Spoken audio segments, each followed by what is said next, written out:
Safeguarding is undoubtedly the most important thing. I don't think anyone in this profession or wider would argue that people being safe has got to be fundamental, and that is about nurturing that engaging, that safe, that secure environment in which everyone thrives, because our life chances have got to be equitable.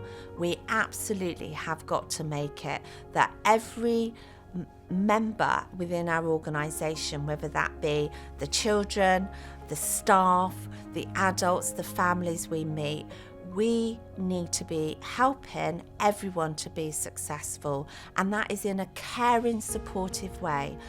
I'm not saying we don't have to sometimes give difficult messages. In safeguarding we do, but it's done with compassion, it's done with empathy, it's done with care, and it's done with let's work together to get the best for your child, your children, and for everyone within the school community.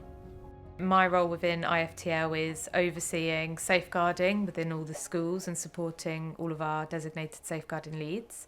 The strategic plan gives us our direction as a trust. For instance, within Strong Schools, we have families first. So it's really, really important that we have that clear vision, direction and steer.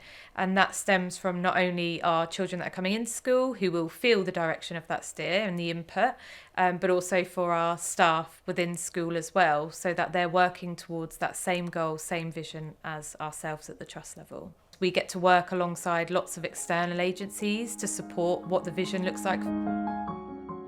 And actually the really, really positive thing about our strategy and our plans are that safeguarding is very much about preventative and using our plan to inform and drive change before we get to that reactive stage of safeguarding. We're trying to move very much away from the really reactive side and the child protection side and have a heavier focus on that kind of early intervention and early support side, which is what helps our families to thrive, it supports our children to thrive, and it enables us to build the communities around our schools. So we also have as part of our strategy the kind of adult mental health and wellbeing side of things. And it is really, really important that staff are accessing the support that they need.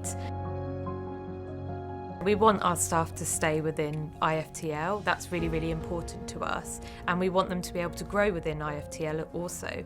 So for us, it makes sense to ensure that their wellbeing and mental health is a priority, because that will enable them to access those different courses, the different training programs, so that they can grow within their roles and access some of these senior leadership roles in years to come. So at IFtL, we see ourselves as a family. So naturally, we offer support to everyone, whether you feel you need to approach us. There are a variety of ways you can access support within IFtL.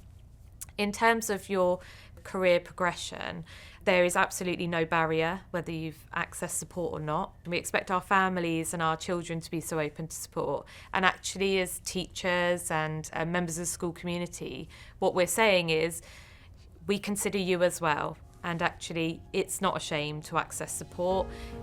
It's there, it's available.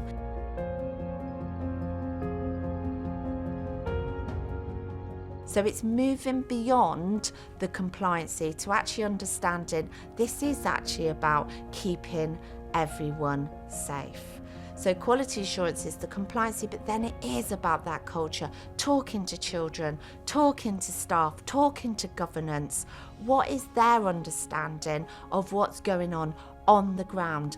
Families, parents, how do they feel they're supported? Is it a judgmental process for families? Because if it's a judgmental process, then families aren't going to be engaging and working with us. I'm really proud to say that I absolutely know that IFtL schools, it's not a judgmental process.